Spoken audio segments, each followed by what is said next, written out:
When we are thinking about the universe, we have to consider that we are, from our perspective, in a planet,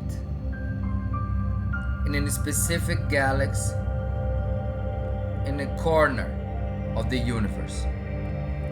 And the thing is that when we are talking about space, we are talking about an enormous void, but not void in the complete sense, because if we don't know what that is, we can say that that is not there. You know what I mean? Because, for example, in science, in astronomy, we have something really interesting. We have this different way to approach distances. You know, because in astronomic in an astronomic level, we have distance that can't be measured by regular mathematics. That is, to express the distances, we have to use different terms, and they have this group of names for this distance, but there is one that is really interesting. That is it's called parsec, and this in this parsec would be like 10 elevated to the 14th power. That is, you have 14 zeros, my friends. 14 zeros. Imagine that shit. Imagine that. And that is overwhelming when you think about it, because it's something we can't comprehend. Now we can like use these telescopes to see here, to see there, but we don't have the real notion of everything there is, and we keep wondering what is happening in space. And it's really interesting because we have this talk about UFOs, this talk about aliens, we have this talk about traveling the stars and all that. But if we go to the reality of the thing in which we have right now, for example, we would need an engine so powerful that we would have to be faster than light itself. And which engine could create such a thing?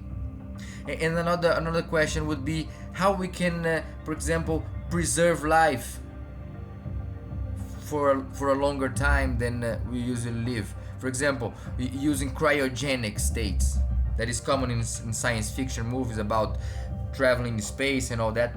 But then we remember that the space is a mystery on itself.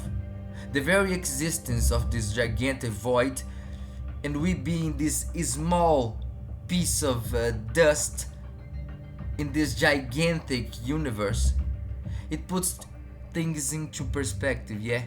But we have to dive ourselves in that observation. That is, we as humans, we claim the capacity for reason, you know, and by reasoning, for example, we understood the stars, even if we didn't have the tools yet to do it, and we did it just by looking at them. Such, you know what I mean? And that in that you can see that there is a connection. For example, astrology is very interesting. I don't know a lot about astrology, but that one of the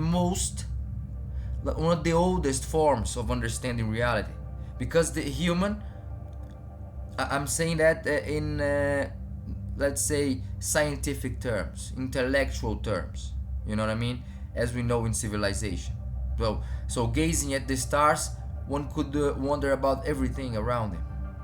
That's interesting, my friends, because we have these countless examples through history on how the cosmos created an effect in people. You know what I mean? Because just by looking at the stars in a clear sky at night, we can feel how small we are. But that's the tricky thing about it, because we can think about it, and that is something weirder for me, you know. being this small thing in the cosmos, and thinking about the relation of this being, these entities. For example, the planets, the stars. The stars, my friends. There is this gigantic star just near our galaxy. It's called Betelgeuse. It's like 400 times the size of our sun, I think. Look at that. Look at that. That is so huge and so powerful. So much energy, man. That when it bursts in supernova, it will just vanish millions of kilometers around it. It's gonna be incredible. I hope we're not here to see that, actually, because it's gonna be a massive destruction. But it's gonna be in the future, as astronomy says, 100,000 of years. But the thing is that, my friends, that's the question of today. To look at our place in the cosmos, to look from different perspectives. Because when we look inside ourselves, what we see this gigantic cosmos, this great power, possibilities. Because by just being a human being and having the capacity to witness such greatness as the universe, to think about it, to manifest it in art, to be able to just contemplate the amazing nature of the cosmos. It is so beautiful, my friends, to think about that, and it takes me back to different thoughts and all that, you know, because we are part of that cosmos. We are stars, probably. We're made of stars, you know what I mean? Because everything is connected, everything is working. The galaxies are flowing, they're spinning, the planets are moving, you know what I mean? The dark holes, the great mysteries, they are happening, my friends, and we can't imagine the greatness of it. We create possible images. Just now we took this picture, you know, of one for the first time, and it's a really strange picture, you know, but it shows how weird space is from our perspective. And the space, being this place, for example, that you can't hear sound. That is something to think about, my friends. In these great explosions happening all the time, something, this gigantic sizes, you know. But the thing is that, my friend, what is our place in all this? You know what I mean? Are we flowing with the universe? You know what I mean? That's the thing. After all, everything is mandala.